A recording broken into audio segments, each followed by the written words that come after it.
аянбай еңбек етеді. Осы жерде бір назар аударатын жағдай, сөздің мағынасын берер кезде мағынасы бір-біріне жуық, сөздің табиғатын сезуге бағыттайтындай сөздерді таңдап отыруымыз керек. Енді осы жердегі мәтіне өсімдік атауларын теріп жазу, оларды қалай топтастырар едің, неліктен деп тұрмыз. Сөздерді топтастыру барысында балалар өзінің қай біліміне сүйенеді? Жаратылыстану бағытындағы дәнді дақылдардың астық тұқымдасы қайсысы, көкөніс туралы болып жатыр ма, жеміс жидек па, категориясына қарай қайта бөлуіне тура келеді.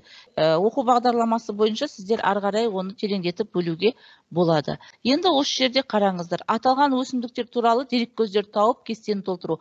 Түрлі дереккөздермен жұмыс оқу мақсатын жүзеге асыруға болады. Осы аталған жаңа гречихасы бар, картобы бар, арпасы бар, сұлысы бар. Осы өсімдіктердің түрі қайсысы, олардың күтімі қандай болу керек, оларды адам тұрмысында не үшін қолданады деген. Мына тапсырманың өзі баланың, оқушының бірнеше уақытын алатын, дереккөздерден ақпаратты алу, тауып, оны талдау жасап, ішінен дұрысын теріп жазуға және қорытынды жасауына өзіндік жетелейтін тапсырма. Енді біз әрқашан балалардың сөздік қорын дамытуға назар аударып отырамыз. Осы жерде тәулік атауларын тауып кестеге түсір дейді. Қазіргі кезде мысалға көп қолдана бермейтін қандай тәулік атауларын кездестірдіңіздер жаңа? Дұрыс, сосын таңға қатысты? Таң сәріде. Таң сәріде деген бар, таң сарғая деген.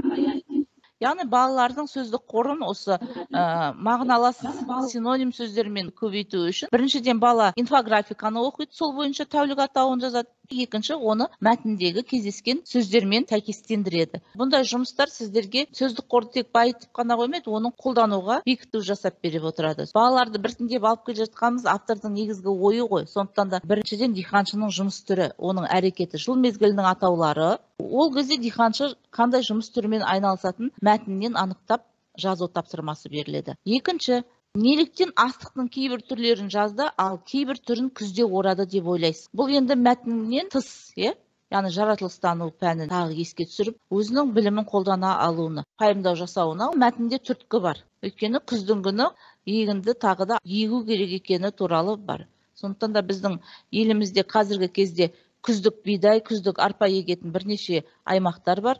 Солар туралы ары қарай байланыстыруына болады баланың. Енді мәтіндегі диқаншының еңбегі ауыр еңбек екенін дәлелдейтін деректерді мәтіннен тауып жаз. Немесе диқаншының еңбегінің қоғамға пайдасы туралы өз ойыңды білдір.